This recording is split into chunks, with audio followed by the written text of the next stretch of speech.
So you know those weeks where everything aligns in the world and it's all good and grand, and you sit down to read comic books and you realize, man, these are all pretty good books, and that's just pretty fucking cool. And that's why I read comics, and I love doing this, and it's a great medium, and everything is kittens and roses and rainbows.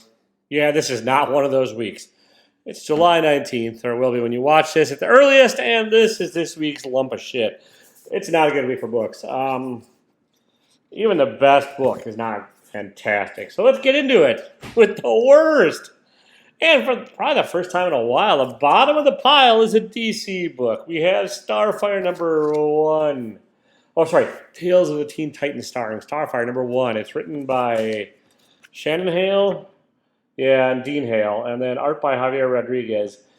This is just not a well-written book. It's supposed to be about self-identity and the princess. Sorry, Starfire being called the princess, not wanting to be called the princess, and then go to see some goats on a different planet. It's a hot mess of a story. It's way too verbose and dialogue-y on pretty much every page. Like, honestly, every page just has, like, the way, instead of showing the story, they're telling, and it's just god-awfully annoying to read. And the inner dialogue, monologue, inner voice of Starfire, also annoying.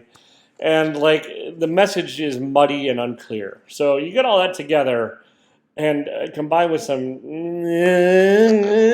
house-style DC artwork lately with the thin lines, and that's the Killer Bee. Not a very well-drawn Killer Bee, and that's Starfire. Sorry, spoilers, Killer Bee's in this issue.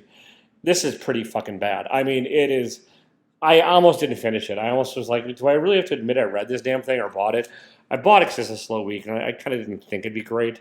It was one of the writers at DC Pride, and I didn't care for. I think it was one of the writers. Maybe not. I can't remember. Maybe not. Maybe that was a different book. Anyways, it doesn't matter.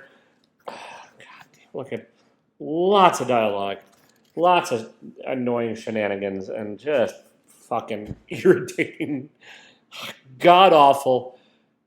Don't read this. It is fucking painful. And in a close second place, we have one of my favorite characters, Moon Knight, City of the Dead. You're my day propose. Art by Marcelo Ferreira. I vaguely recall liking some of the proposing stuff. The art in this is not great. The art is basically bad. Like, really, the opposite of the DC house style. Like, overly dark, badly inked, and just kind of a hot fucking mess. It reminds me of late 80s, early 90s fill-in artists where, like, let's say the main artist is Rick Leonardo on 2099 and someone comes in to try to copy Rick Leonardo. That's what this feels like. Like, it's not good. I mean, this is just confusing to follow as far as the action sequences go.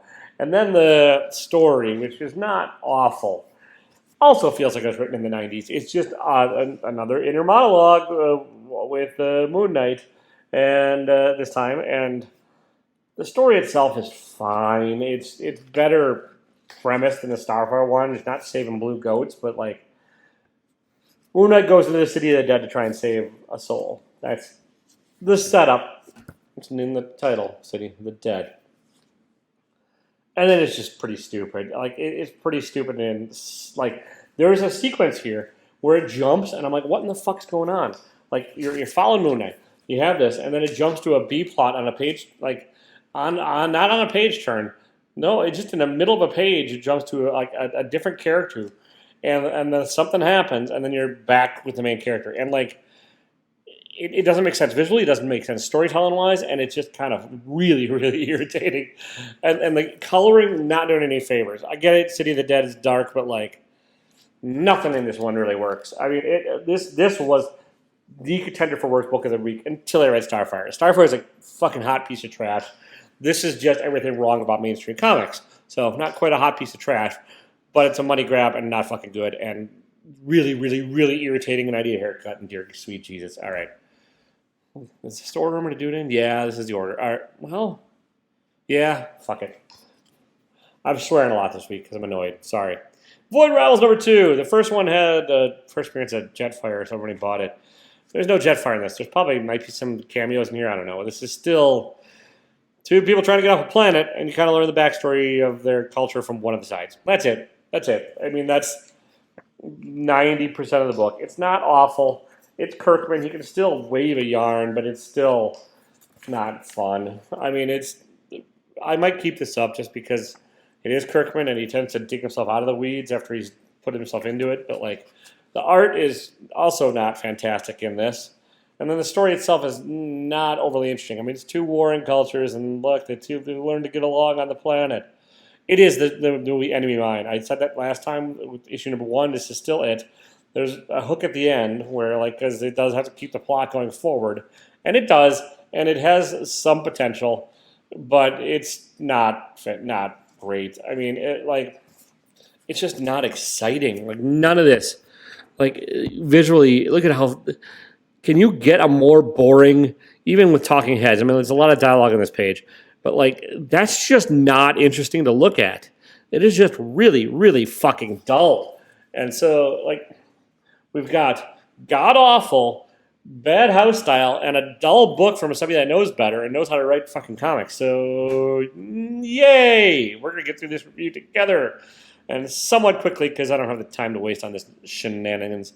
Next, we have the Vigil number 3, which is one of my favorite writers, Ram V, on a DC book, which should be amazing. And this is honestly not bad. It's the issue with the issue. Get it? Oh, that's what I just call my channel. The issue with issues. Issues. That doesn't roll off the tongue. Lalit Kumar Sharma. There's an unclear bit in the beginning that sort of gets cleared up at the end. But it's also kind of vague because the art just doesn't clarify things quite enough. One of the other themes of the week. Like, you need the artist and the writer to be on the same fucking page of the book, and you need them to, like, communicate, and you need them to work together to tell a story. It's the collaborative nature of comics. And, like, when that's not working well, it doesn't work. And this artist is not awful. It's like, also just not really fantastic. The story is decent. It kind of reminds me of The Authority / some of the other early, like, Wildstorm stuff. But it's not as interesting. That's the also problem is, like, when Mark Miller and I can't remember who else, like Garth Ennis afterwards, like, when they wrote The Authority, they gave new readers a way in and they made it exciting. Ram V is not doing that in this series. Like, he's just sort of, like, throwing you into it, and, like, you're expected to sink or swim and just follow along because you care about the story. But there's not enough character development here. Even the character development that is kind of like, when it happens, it's like, well, all right. It's mostly done through exposition instead of actually having the characters develop and do anything. It's like, oh, one character's talking about another character. So that's how you learn, and you're not invested enough. It's a 6-issue mini, and I really had hope. I was like, oh, it's going to be the great new team of new heroes from one of my favorite writers, and it's going to be fucking awesome.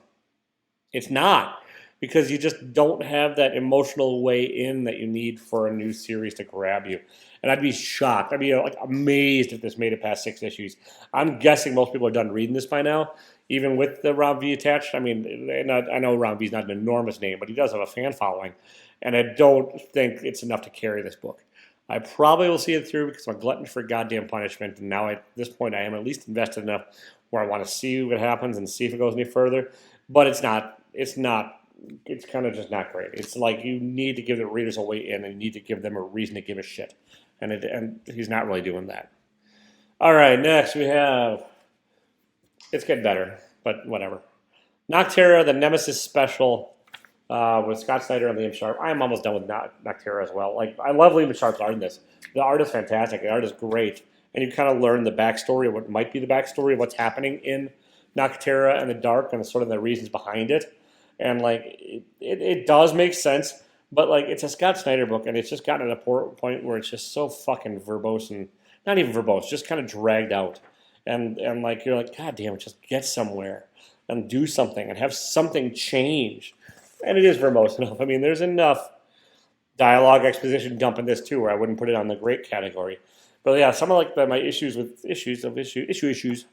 Scott Snyder is that he just doesn't progress shit along quickly enough, and this is not progressing shit along quickly enough. Like, you get Buffalo Bill or Bucker Eye Bill or Black Eye Bill, Blacktop Bill, whatever, the bad guy, and then you get Emery, who's literally a character name I didn't remember, or maybe we never even knew from the main series. And like that's this issue. It's a standalone, and I've read worse. I mean, Liam Sharp, like I said, the art is fantastic, and it's enough to kind of carry this one. But everything else is just like, okay, it's an inner battle that just kind of ends, and then you're back to the main book. So nothing happens because it says we conclude issue number 16. You didn't read this. I get it. It's standalone, and that tends to be how they work. But the Liam Sharp's cool art's not enough to make me give a shit. It's like, okay, like have stakes, have consequences, have actually something interesting happen in this, other than just to be an excuse to tell the backstory of the universe, which is all that is. So, all right. Next, we have Mark Miller. So I can see, look, he can still write sort of good story. And Pepe Larraz in Big Game, and this is Mark Miller's his universes combined into one thingamajiggy. And it's cool enough. Like, you get Nemesis, which is the most recent one, or the Ambassadors, I think, is actually technically the most recent. There's the Masters. And this is evil versus good, but evil won a while ago, and now good's springing up, and evil's kind of trying to smack it back down. And that's this book. And you have, like, the teams are kind of getting set up in place, but, like, a lot of, like, enjoyment on this is going to be relying on knowing every single creation that Mark Miller has done. And if you don't, you can still like it. Because, I still like this. I'm not a Mark Miller head. Like, I know it. I know Kick-Ass. I know Nemesis. I know the Ambassadors because I read it. I might even have missed issue. But there's characters in here I don't recognize. And, like, you can still follow along. But it's not, like, the easiest chore in the world. And it's also not the most interesting. I will keep it up because I do have faith in Mark Miller to actually tell an interesting yarn. And the art is okay. Like, you get this, like, it's either you have, like, light and weird and thinly, like, lines this week, or you have the overly inked and overly dark. And this is the overly inked and overly dark by Pepe Larraz. So your mileage may vary. I think it's an interesting enough setup, but, like, I don't know who this character is, and you're supposed to, like, I guess, sort of know. Like, you're not, like, you're going to have a lot of characters we don't know. Like, because, let's see here. There's Kick-Ass I know. The Kingsman I vaguely remember from the movies. I never read the books. The Magic Order, don't really remember. Huck, never read. Nightclub, never read. The Ambassadors, probably a few more. And then Nemesis and some other stuff. So that's just reading on the back cover. So, like, you need a lot of backstory to make this work. Or you need the setup to be real fucking interesting. And, like, it's an interesting premise, but the actual setup in here is not that interesting. Like, Mark Miller could have found a way to tell this story better in this first issue with, like, more of a bang or more of something actually happening. Instead, it's mostly setup. I mean, it's not mostly setup. It is all setup. But yeah, there is nothing really that happens in here. Like, it switches, like, well, I mean, there's, like, a little minor discovery of something archaeological, and then there's other, people going to do things, and then it just keeps switching to different viewpoints and different stories. But there's no, like, one big, oh, holy shit, that happened, I've got to keep reading. And, like, this book would have been well served by a, oh shit, something happened, I've got to keep reading. Because, like, that would have been, like, maybe typical for Mark Miller, but also just a better story hook than all right, we're having a bunch of stories that are eventually combined. You know they're going to combine because it's the big game, and I just listed all the shit in the back, so you know it's going to all tell one story. But none of it really combines in this issue, and nothing really happens. So, still better than the rest of the lumps of shit this week, but it is what it is. And then the best book of the week might be it's a long fucking time since this was the best book. House of Slaughter? No, it's Something to Kill the Children. Number 31. And this is the best, even though it's been a hiatus. I don't really remember everything that happened. But it's still the most interesting. And, surprisingly enough, Werther Deladra or Deladera, or whatever the hell his name is, Werther's Candy, does not... Well, hang on. Does he do it a little here? He does it a little here. Sorry. He crosses the center plane unnecessarily a little bit. But, for the most part, he actually sticks to each page, tells a story on each page with these weird, long, horizontal panels that he has a boner for. And it's still a fun story. It's like a good murder mystery. Erica Slaughter's in the shit. Gonna have to get her out of the shit.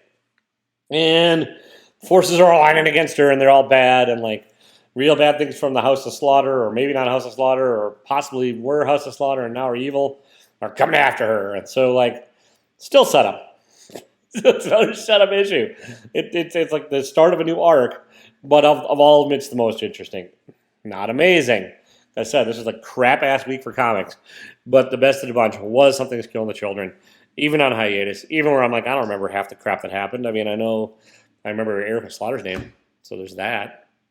I don't remember much else. And, yeah, that's what I got. I don't know. I'm going to go shake the camera some more and not do that and not give anybody things. I don't know. Don't be a dick, even if you're tired of all this stuff and it was a crappy week of life in comics and all he wants some tacos. See ya.